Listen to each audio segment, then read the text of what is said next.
अस्सलाम वालेकुम। अहम इशू दोस्तों की तवज्जो चाहता हूं। जैसा कि आप तमाम दोस्त जानते हैं, किसानों को तो इस मुल्क में तबाह बर्बाद करके रख दिया गया। वो महंगी तरीन खाद और स्प्रे खरीदते हैं, जबकि जब उनकी फसल आती है तो गवर्नमेंट कोड़ियों के दाम उनकी फसलों को खरीदती है। इसके बाद ताजरों का, दुकानदारों, रेडी बानों का बुरा हाल है। अब इंक्रोचमेंट के नाम पर दुकानों को, रेडियों को, स्टॉल्स को, हत्ता के रक्षों को भी तोड़ा जा रहा है।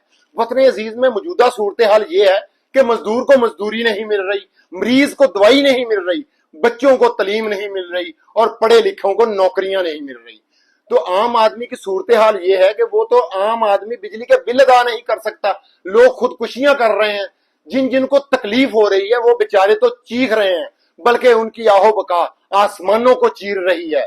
मगर मेरा यहाँ एक सवाल है कि इतना सब कुछ होने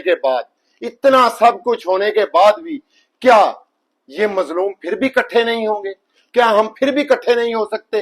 क्या अपने हक के लिए खड़े नहीं हो सकते? हम रोएंगे, पिटेंगे, स्यापा करेंगे, मगर इकट्ठे होकर अपना हक नहीं मांगेंगे, अपना हक लेने की कोशिश नहीं करेंगे।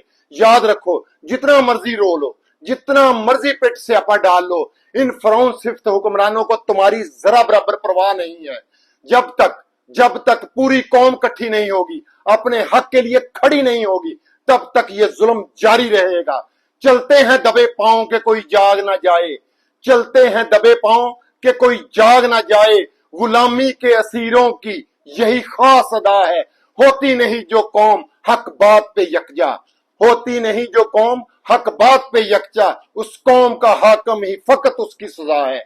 5 अगस्त को बाहर निकले, अपने लिए, कौम के लिए, अपने हक के लिए, अपने बच्चों के मुस्तकबिल के लिए, पाकिस्तान के लिए, इमरान खान के लिए, अपना हक लेने के लिए बाहर निकलेंगे तो आपको आपका हक मिलेगा।